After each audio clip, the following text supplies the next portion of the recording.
नमस्कार। आदर्श शिक्षण संस्थान जोधपुर की इस ऑनलाइन कक्षा में आप सबका हार्दिक अभिनंदन, स्वागत। आज हम कक्षा 9वीं विषय सामाजिक विज्ञान पाठ 1 फ्रांसीसी क्रांति, इसका अंतिम भाग 5 इसके बारे में अध्ययन करेंगे। इससे पहले हमने फ्रांस की क्रांति के बारे में, फ्रांस में किस प्रकार की सामाजिक व्यवस्था थी, किन कारणों से क्रांति हुई, वहाँ के सम्राट की क्या भूमिका थी, किस प्रकार से सम्राट ने लोगों का शोषण किया, क्यों कर बढ़ाने पड़े, महिलाओं को क्या उसमें फायदा मिला, इन सब के बारे में अध्ययन किया था। आज हम इस पाठ के अंदर दास प्रथा का उन्मूलन इसके बारे में अध्ययन करेंगे।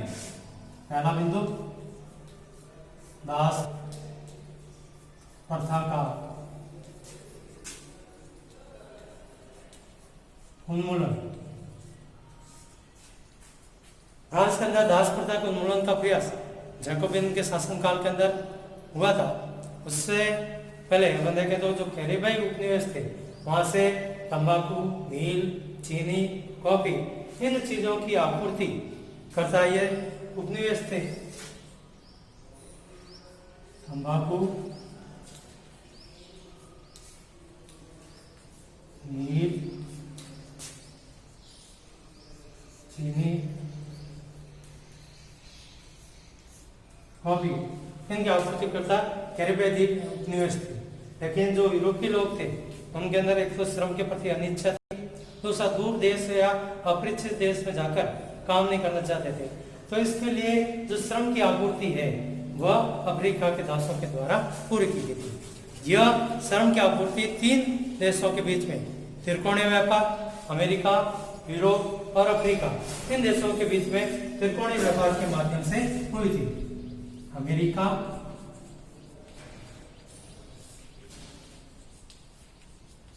यूरोप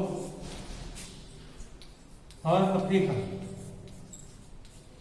इनके बीच में त्रिकोणीय व्यापार के माध्यम से हुई थी। अब यूरोप के जो व्यापारी है वो अफ्रीका के अंदर जाकर वहां के स्थानीय सरदारों से इन दासों को खरीदते थे, फिर इन दासों को दाग कर, हथकड़ियां लगाकर लंबी समुद्री यात्रा पूरी करके यह यूरोप देशों के अंदर भेजते थे। इस प्रकार से यह श्रम की आपूर्ति पूर्ण करते थे। अब 18वीं सदी में दास प्रथा की ज्यादा निंदा नहीं हुई।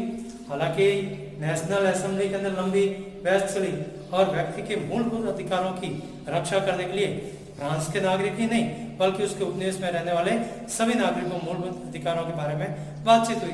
लेकिन जो दास व्यापार पर निर्भर व्यापारी थे, उन व्यापारियों के भय के कारण से किसी प्रकार का कानून नहीं बनाया गया। इसके बाद 1794 के अंदर, 94 ईस्वी के अंदर इन दास प्रथा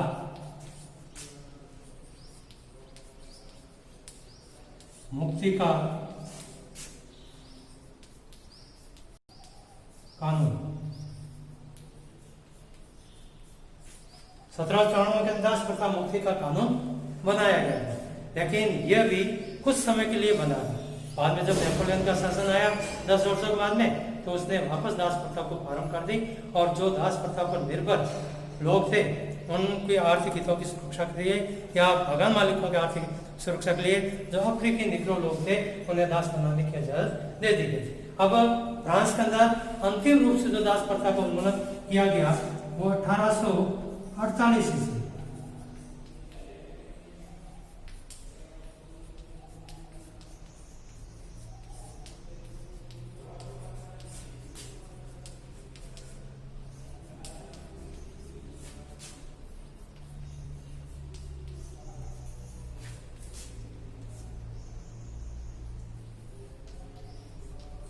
अंतिम रूप से दास प्रथा का उन्मूलन 1848 के अंदर किया गया था। अब इस क्रांति के बाद में रोजमर्रा का जीवन देखें तो उस क्रांति से हर कोई वर्ग प्रभावित हुआ, महिलाएं, बच्चे, पुरुष सभी कुछ प्रभावित हुए। और उसमें जो सबसे महत्वपूर्ण था वो था सेंसरशिप की समाप्ति। 1789 ईस्वी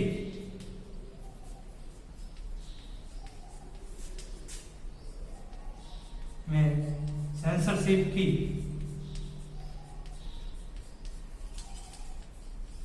समाप्ति का कानून बनाया गया।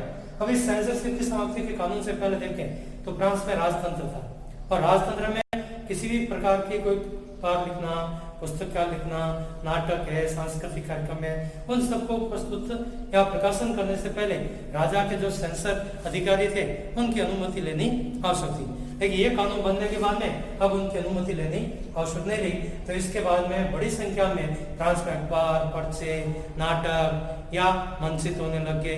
तो बड़े पैमाने पर लोगों ने अपनी अभिव्यक्ति को, विचार को व्यक्त करना प्रारंभ कर दिया, और लोगों को अभिव्यक्ति की स्वतंत्रता प्राप्त हो गई। और लोग विरोधी विचारधारा के थे वो भी एक दूसरे के विचारों को विरोध करने भी लग गए थे, और इस प्रकार से उस विरोधी विचारधाराओं को भी आगे बढ़ाने का कार्य हुआ। अब इसमें अपन देखें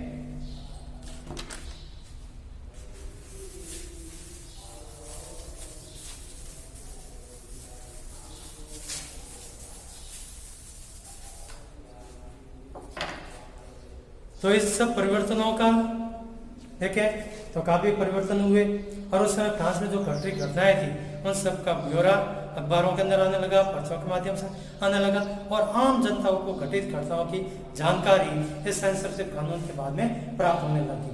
अब नेपोलियन बोनापार्ट,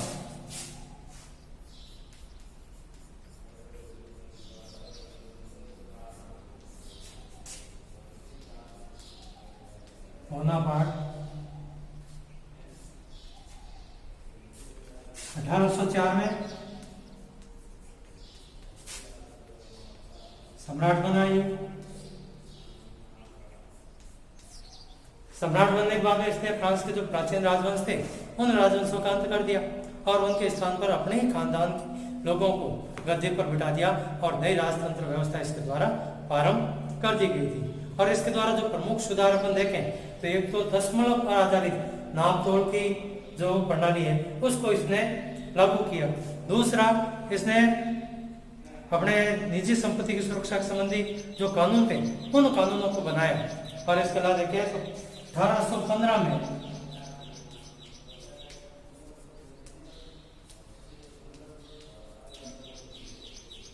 वाटरलू के युद्ध में इसकी हार हुई। तो नेपोलियन का भी फ्रांस के अंदर काफी महत्वपूर्ण भूमिका रही। अब ये फ्रांस की क्रांति केवल फ्रांस ही नहीं बल्कि पूरे विश्व के लिए एक आदर्श और प्रेरक की क्रांति रही। इसमें समानता, व्यक्तिगत स्वतंत्रता और बंधुत्व जैसे आदर्श प्रेरक रहे थे। इसने भारतीय स्वतंत्रता आंदोलन को भी प्रभावित किया, जिसमें अपने राजा राम मोहन राय वो इस फ्रांस की क्रांति से काफी प्रभावित थे। अब आप आज का घर कार्य देखिए।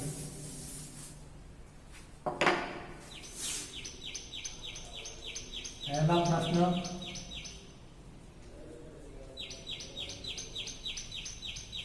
सेंसरशिप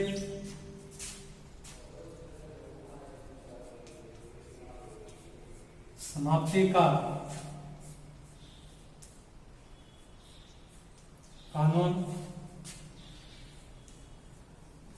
कब बना? दूसरा प्रश्न,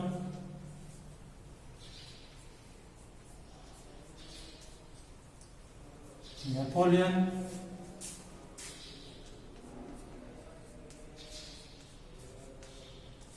बोनापार्ट फ्रांस का